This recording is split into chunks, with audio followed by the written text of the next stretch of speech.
નમસ્કાર, weather analysis સાથે હું છું પાયલ અને ગુજરાતમાં અત્યારે બેવડી ઋતુ છે એટલે કે ઠંડી પણ પડી રહી છે અને સાથે જ વરસાદની પણ આગાહી કરવામાં આવી છે. તો ક્યાં વરસાદ પડવાનો છે, કેમ વરસાદ પડવાનો છે એની વાત કરવી છે, કારણ કે હવામાન વિભાગ દ્વારા આગાહી કરવામાં આવી હતી કે બીજી અને ત્રીજી તારીખે ગુજરાતના ઘણા બધા વિસ્તારોમાં વરસાદ પડશે. તમને અહીંયા જે દેખાતા હશે એટલે અહીંયા જ્યારે નીચેના પ્રદેશોમાં વરસાદની શરૂઆત થઈ ગઈ છે, દરિયાકાંઠાથી જે વરસાદ અને ભેજવાળા પવનો આવવાના છે એના કારણે ગુજરાતના દક્ષિણના ભાગોમાં વરસાદની સંભાવના છે.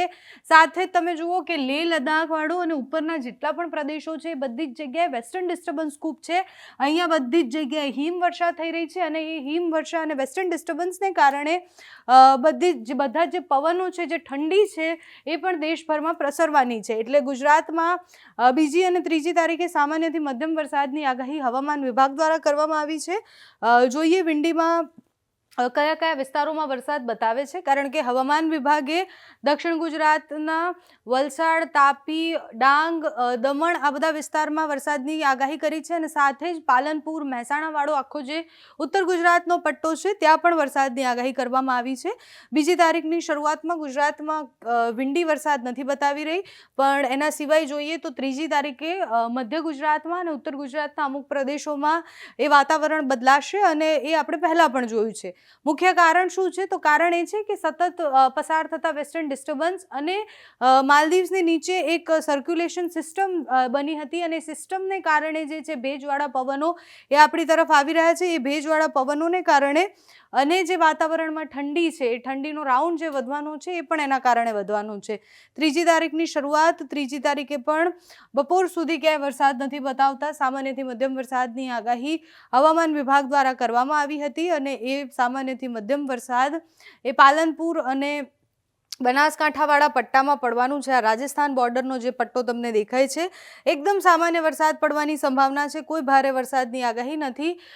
પાલનપુર, મહેસાણા, આ બાજુ ડુંગરપુર, પછી દાહોદ અને એ વિસ્તારોમાં ક્યાંક છૂટો છવાયો વરસાદ પડી શકે છે. કોઈ ભારે વરસાદની આગાહી નથી કરવામાં આવી. એટલે મધ્ય ગુજરાત અને ઉપરના જેટલા પણ પ્રદેશો છે એ બધા જ વિસ્તારોએ ધ્યાન રાખવાનું છે, કારણ કે વેસ્ટર્ન ડિસ્ટર્બન્સને કારણે ફરીથી ઠંડી વધવાની સંભાવના છે. તમે જુઓ કે વેસ્ટર્ન ડિસ્ટર્બન્સ કેટલા સતત પસાર થઈ રહ્યા છે. આ બધા જ વિસ્તારોમાં અત્યારે હિમવર્ષા થઈ રહી છે અને એના કારણે ઠંડીનો જોર જે છે એ પણ વધવાની સંભાવના છે. એટલે આ વિસ્તારોમાં જ્યારે હિમવર્ષા થાય છે, સતત વેસ્ટર્ન ડિસ્ટર્બન્સ પસાર થતા હોય છે એટલે પવનની ગતિ પણ ખૂબ વધારે થતી હોય છે.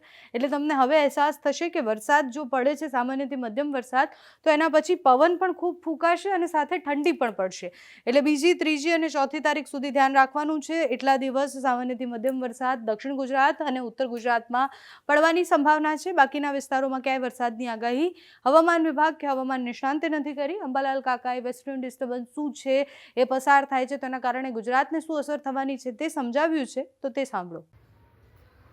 જે પશ્ચિમી વિક્ષેપ મજબૂત આવવાની ગણતરી હતી તે કદાચ ન પણ આવી શકે અને માળખું જે છે એની તીવ્રતા ઘટી પણ જઈ શકે, કારણ કે હવે અરબી સમુદ્રનો ભેજ, બંગાળનો ઉપસાગરનો ભેજ અને સાયક્લોનિક સર્ક્યુલેશન જે બંગાળની આસપાસ બને છે તેના કારણે કંઈક ભેજ આવી શકે.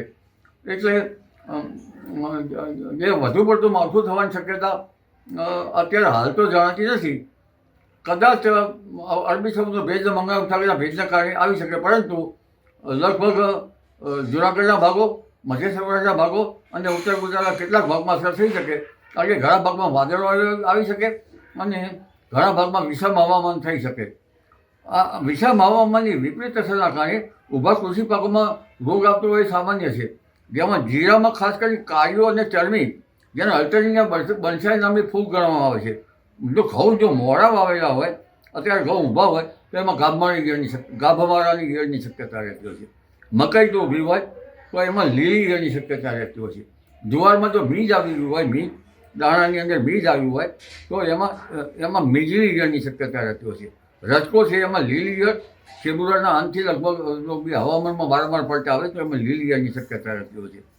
તુવર તો હવે લગભગ કાપણી થવાની શક્યતા છે, પણ કોઈ તુવર જો ઊભી હોય મોડી વાવેલી તો લીલી ઈયળ અને સિંગ માખીની શક્યતા રહેતી હોય છે. ચણામાં લીલી ઈયળ, દિલવરામાં ડોડવા કોરીખાના ઈયળ, કસુંબીમાં લીલી ઈયળ, રાઈ સરસવમાં મોડી જો રાયડો વાવ્યો હોય, રાઈ સરસવ, તો એમાં મોરો ઉપર રહેતો હોય છે. અને જીરું ધાણા વરિયાળીમાં પણ મોલોની શક્યતા રહેતી છે. હવે રાયડામાં મસી પણ પડશે. કોબીજ ફ્લાવરમાં હીરા ફૂલું અથવા પાન ખાનારી ઈયળની શક્યતા રહેતી હોય છે. રીંગણ ટામેટી મરચીમાં ફેબ્રુઆરીમાં લીલી ઈયળની શક્યતા રહેતી હોય છે. અને જો અત્યારે હાલ વિષમ હવામાનની વિપરીત અસર થાય તો રીંગણની દુઃખ અને ફળ કોળી ખાનારી ઈયળની શક્યતા રહેતી હોય છે. બટાટામાં પાન ખાનારી ઈયળની શક્યતા રહેતી હોય છે. અને ડુંગળીમાં થ્રિપ્સ એક જાતની જીવાતની શક્યતા રહેતી હોય છે. હવે બાગાયતી પાકોમાં જોઈએ તો ચીકુ હોય તો કડી કોળી ખાનારી ઈયળની શક્યતા રહેતી હોય છે. કેળમાં જો ગરમી રહે તો થ્રિપ્સની શક્યતા રહેતી હોય છે.